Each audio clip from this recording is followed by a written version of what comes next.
Hey everybody, Jochen here, and I've got my hands on Morrowind, Elder Scrolls Online. Now, I've been a great fan of Test 3 Morrowind, and it is my all-time favorite role-playing game. And I was a little bit hesitant getting ESO's version of Morrowind. Finally succumbed to it, and I must say I am quite happy. It scratches that nostalgic itch that I was so after. And at the same time, it introduces a lot of new things to it. This video will try and introduce you or just show you a little bit of gameplay of a specific mission and how I first failed and then prepared for and retried the mission with some success. Just some standard gameplay to get the feel of the game through to you, and hope you enjoy. Now, as you can see, I've got a character called Rhaenyra. She is a Dark Elf sorcerer. I don't know why I like the Dark Elves. Frankly, in the past I didn't. When Test 3 came out, I did not enjoy playing with the Dark Elves at all. But, I mean, look at her. She's pretty sexy. Anyway, let's get right into it. Now, I have played a little bit. You'll see I'm on level 8 at the moment. And let's just load up this game. Now I'm currently in Balmora. Now the first time I arrived in Balmora, it was a nostalgic treat. I can remember the first time I played Test 3, I actually ventured from Seydanine all the way along the path to Balmora. The cliff races, I actually had to run away from the cliff races. And finally getting to Balmora, it was just a nice city, a friendly city. And one of the things that I see happens with Elder Scrolls Online's Morrowind is, even though the cities aren't 100% the same as in Test 3, you got to remember that it's 800 years in the past, the city's expanded, but the general layout of the cities are there. And it just makes you feel welcome. There's so much detail added to it, and it is truly a treat to just run around in here. Now, I've loaded this up. I'll tell you what my current problem is, and let's just load up the journal over here. Fleeing the past. So this is a mission where one of the ladies in Balmora, she ran away from her dad, who's the House Redron counselor, and I'm trying to find her. Now, in finding her, I actually need to go, zoom out a little bit, to this little circle over there and find Asher. Now, this has proven to be somewhat difficult to me, because unfortunately Asher is blocked by 3 vagrants or misfits or bandits. I don't know. They tried to kill me, so bad guys. Let's just run all the way over here. Now, I'll probably die, because I've been dying again and again and again. I'm kind of hoping that those guys on the left don't help me out on this. One of my gang, Swit. No writ will protect you from us. Feeling left out. I'm sure I can procure him. With that thing, kill the Morag Tong and any witnesses. I'll just take my leave. Oh, this healer needs to go down first. Ho-ho! Now, oh dear. The combat style you'll see is actually pretty true to the original Test 3. I don't know if you've seen Elder Scrolls Online, but it's got that arcadey feel. Yep. Okay, I died. And that's how I died. Pretty sad, really. Anyway, now this whole video, actually what I want to be showing you is how the role-playing game and mechanics and everything works, right? So let's go to the guild bank, because I've got this other character, my main, that's sent this this character of mine sent some weapons. I don't really like the axe on the sorcerers. I know she's a spell sword and all, but it's an axe, so it's not much of a spell sword, is it? So let's just head over to a bank somewhere. Now, Balmora, I couldn't find a bank in Balmora. I mean, there's only these couple of things. You've got the tavern, you've got the Fighters Guild, and a stable, and the House Redron Temple. So, I'm gonna travel back to Vivek City, via these way shrines. Now, the way shrines are actually pretty neat. I know in Test 3, one of my most favorite things that I had was actually being able to cast the mark spell anywhere on the map and then teleport back, and in so doing you'd be able to drop all your gear and come back to the location that you were. So these way shrines are a similar kind of concept to it. Let's go to... I want a bank, so just Vivek City should be good. Now Vivek City, this is one of the most favorite things that I've seen. I was wondering how they would implement Vivek City. Now, if you know Test 3, you would know that this is Vivek's main temple area. Let's just run around here and show you. And then once I get to the top, I'll actually turn around and you will see how they've introduced something new to Elder Scrolls Online Morrowind, and something that I really enjoy. Because looking out over Vivek City, you'll notice that it's still being constructed. Look there in the back. It's being constructed. Like, Vivek City is actually being built, and there's some missions that you can do that help the people that are currently building the city, and that is amazing. Like, I felt so involved. And of course there's the Mount Doom in the background. Not that it's Mount Doom, but freaking hell, it's got lava in it. Doom on you. Doom on you. Anyway, what am I after? I'm after a bank. Am I? Yes, a bank. Where's the bank? So, Vivek City. You'll see all of those blocks aren't built yet. They're busy with the... So, over here, you've got the area where they set up all the workers, essentially. And Vivek City is being built. And yes, Vivek is there. Vivek actually looks pretty cool. Where's the bank? There's the bank. Okay. Oh, I went to the wrong town portal. Oh well, let me just show you what Vivek City looks like. Call up my trusty steed. Hello, trusty steed. Guy's on a camel. There's no deserts around here, but hey, whatever floats your boat, buddy. Are we gonna swim? Oh, can we make this jump? Think so? Oh no. Well, I think I kind of forgot to jump there, but I should have just walked like 10 extra meters. Anyway.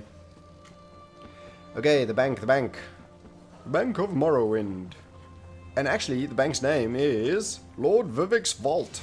Yeah, but those are for the posh people. And of course you can use it. Ah, this is also Lord Vivek's Vault. It's just the less used section. Peace of mind. Now, my main character has added into my vault some weaponry for me to use. Level 8 dagger and a sword and a staff, just in case I want to switch it up a bit. But for now, I reckon I'll just run with the sword and staff. Now, you'll note that I did die when I went to confront those 3 bandits earlier. So what I'm going to try and do is just show you the process of being able to upgrade your gear, and then hopefully we'll be able to go back and succeed in finding that guy and completing our mission. And that's what this entire video will be about. So first things first, let's extract. That's a level 5, level 7, got a level 8 here, level 7, level 6, level 8 here, and a level 8 here. Awesomeness. Oh, there's another level 8, and it's got increased inspiration gained from deconstruction. Oh, well, in other words, I'll essentially just deconstruct this thing and make myself something else. Am I in my inventory? Oh, I am. I thought I was in the bank. Sorry. Okay, so there's the sword and the dagger. So I'll keep this one for a little bit later, and I'll deconstruct that one. So let's find the deconstruction house, which is woodworking for... So there's the clothier, the carpenter, and the blacksmith. It's just on the other side of these buildings. We'll run around, and here's the clothier. Oh, wait, sorry. in the bank, I also sent myself a lot of resources, so I don't have to go across all this world and find any. Bank. Clothier. There we go. So, here's a fine one. Let's grab some fine stuff. Grab some of this. We can use that for leather. And now this is the nice part of the crafting system, and crafting was a big deal in Elder Scrolls 3. That's one of the reasons why I really loved Elder Scrolls 3. You could enchant absolutely anything and everything. I had enchantments that made me jump 40 kilometers at a time. I would take 2 jumps to go from to Talvani, or what, Sadrith Mora, sorry, where the Talvani is. I would have 2 jumps to jump once over there and once over there, and then start harvesting Golden Saints. Now, I haven't seen Golden Saints. I haven't been to that location to see if there's Golden Saints. I'm kind of waiting for that, because Golden Saints is the ultimate that you could have. Anyway, now let's see. What do I actually want to do? I want to do... I've got a rawhide helmet, which is a medium armor. So I figure the shirt and the pants and the arms, I'll keep light armor. Maybe even the shoulders. Nah. And the shoulders and the belt and the boots and the head, I'll keep medium armor. So all of these are lower level items, except for the girdle at the moment, the belt. And everything else level 1, level 4. That's ridiculous. That is ridiculous. So let's start. Oh, I've got this helmet. So let's go to armor. I've got this helmet item, a level 7. So let's put level 7 on there. That's good. Now, what else? I need shoulders.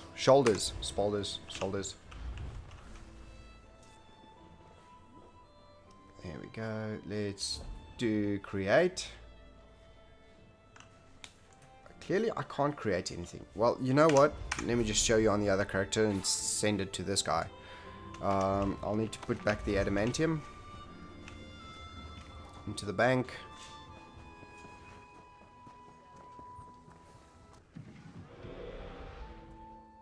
House Halalu maintains.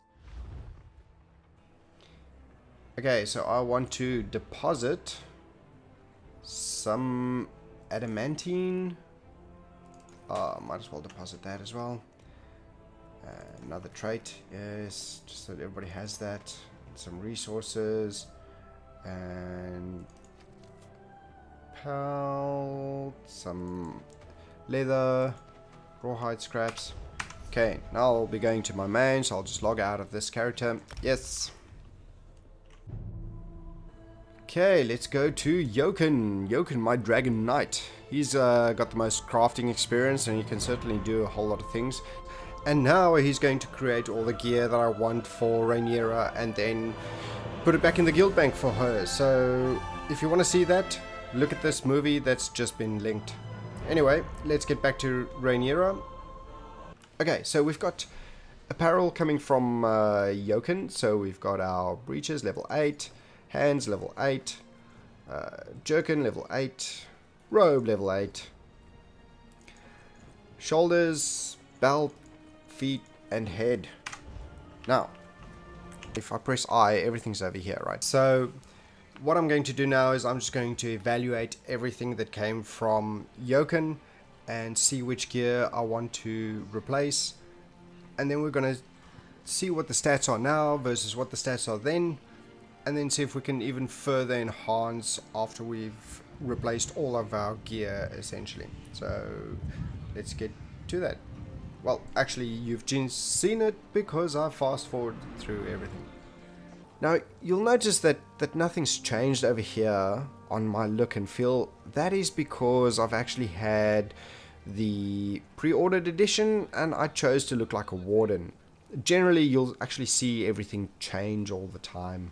So, looking at the stats at the moment, there's only the spell resistance and physical resistance that really has changed, along with some of the weapon crit. Okay, so we've got a level 7, level 8, level 8, level 8, level 7, level 4 and a level 8. Now previously all of these were level 1 and 2, except and 1 or 2 level 4s as well. So it's generally been an upgrade all around. We've got some level 8 daggers and stuff over here, which frankly I really like. Look at that. Spell swords need a sword and a dagger. Okay, but now we can still enchant this. Now I want an enchanting table. Now I could run all the way back to Vivek City's Mages Guild, but there's a enchanting table right here for the adventurer that just quickly wants to enchant something. Let's go, and we've got how many pieces of gear? 1, 2, 3, 4, 5, 6, 7 pieces of gear and 2 swords. So we want 2 damage enchantments maybe, and a couple of boosting our skill sets. So let's go enchanting. Now the enchanting is pretty good. You get 3 different. You get potency, essence, and aspect. So in your potency items, now I'm only a level 1, right? So I'll show you what this level 1 item can do. But we can reduce stuff, we can develop stuff, or we can subtract things. So let's develop. So we will create an essence. Now the essence can be frost, stamina regen, armor. Now I'm gonna bolster my armor, so I want to create an additional armor effect. There's a shielding effect, poison, spell harm. So there's all these things, and because I've got this Makoma, I've got no idea what that is, right? So in order to see what it is, I'll actually need to use it at least once, and then, well, let's just create a base item on that one. Jora Makumata. No, so I've found out that Makoma means Magicka regen, which is great for a mage because I really need my Magicka up and running, right? So adds 118 Magicka recovery. Now you'll see I've got Jahota here, which is fine. If I run the exact same thing but replace it with Jahota, then it'll add 129. So Tar will add 118, Jahota 129. So it just enhances it that little bit, right? Now after you've created all your glyphs or your enchantments, you can go to your inventory and look at your materials. No, not materials, miscellaneous, right over here. So we've got glyphs, that's the one. So under miscellaneous we have glyphs, and each one of these, so this one says that we can grant 1846 point damage shield for 5 seconds.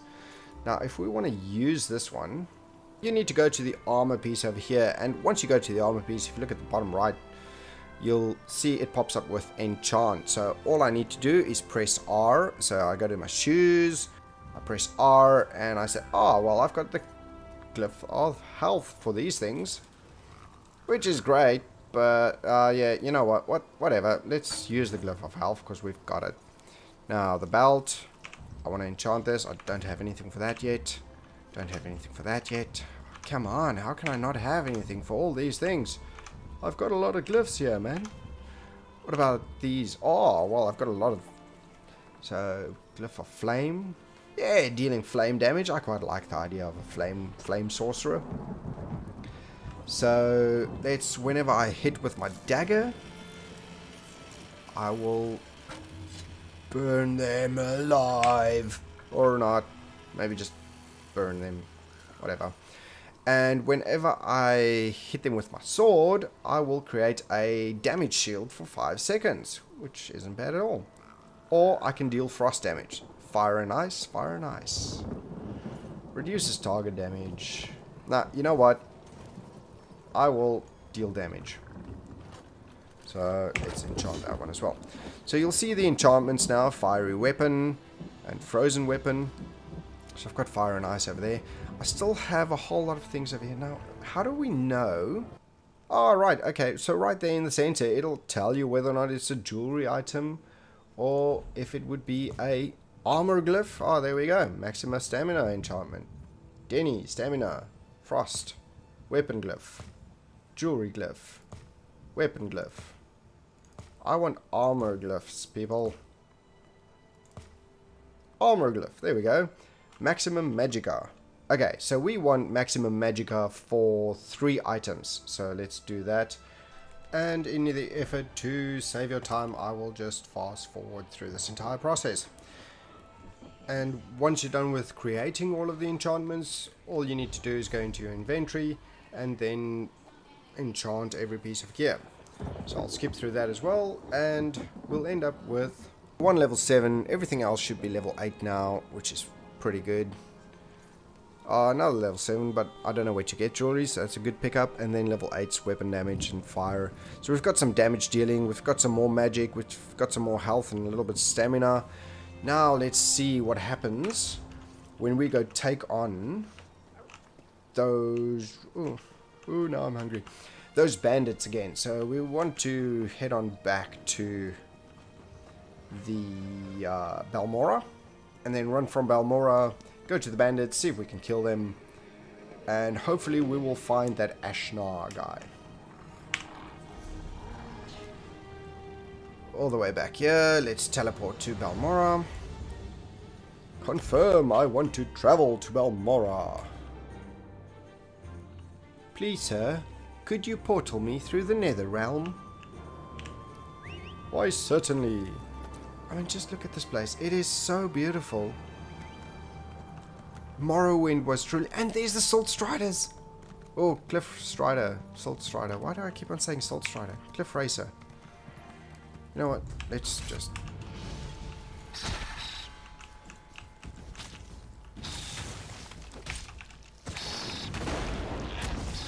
Ow.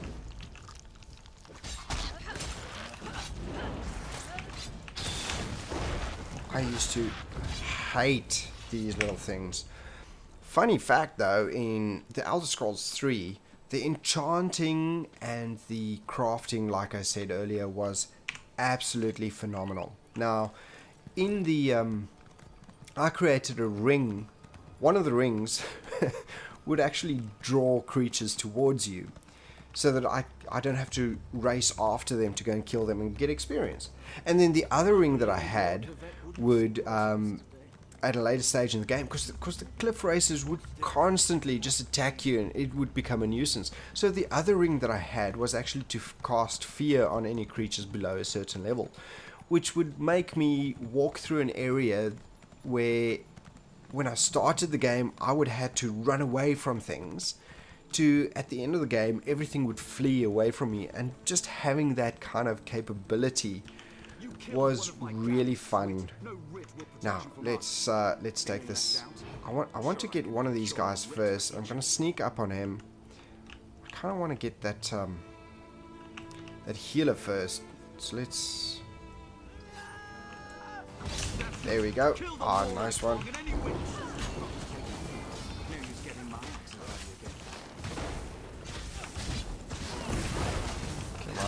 Come on, come here. There we go. Oh, well.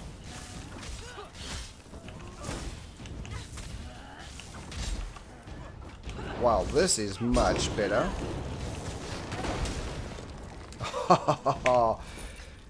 So there you go. That is that's a clear indication of how just upgrading your gear can benefit you in the long run. I mean, I think I didn't even get past 75% on my health going down on that one.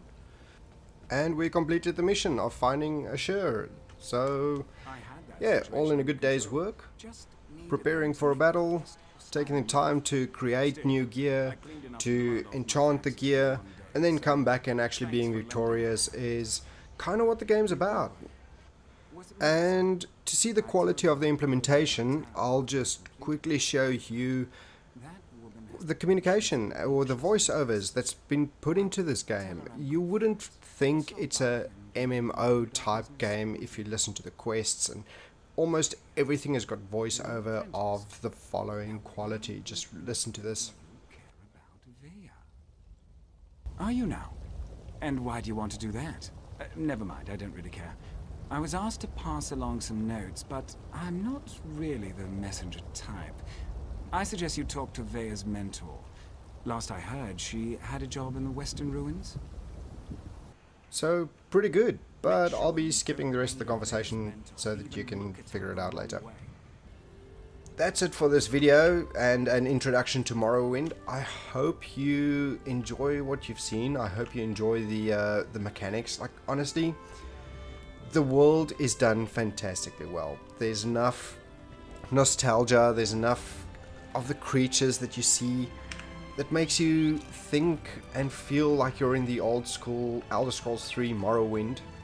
Even this bridge and the Dwemer ruin. Like, if you look at the map, whoops, that's too far. So the general map is the same. Now, I do feel that the size of this map is smaller than the size of the Elder Scrolls III map. It's easier to get to certain locations, but they have stayed true to the core parts of the Elder Scrolls III. And just adventuring in this realm has been absolutely fantastic. It's certainly a journey to come back to. If you had any concerns about whether or not you want to buy it and whether or not it would be ruining the game for you, if you're anything like me and played the Elder Scrolls III as an adventurer and you continue to play Elder Scrolls Online as an adventurer, well, in that case, get it. It is well worth it, and I'm sure you'll have a lot of fun out of it. Anyway, I hope you enjoyed this video. Whoopsie. I hope you enjoyed this video. If you liked it, please like the video, subscribe to my channel if you want to see more. I might actually do a little bit more of the Elder Scrolls items. If you need any advice, let me know what you want to do, and I'll create a tiny little video for you on that. I'll see if I can split this video out into a couple of things like the enchanted table training and, you know, crafting tutorials and stuff like that. But yeah, I hope you enjoyed. Subscribe to my channel if you want to see more, and leave a comment. Thank you. Thank you for watching. Yoken out. Oh, look at her. She's on a horse. And a dog. Mean looking horse. Log out. Bye. Oh crap.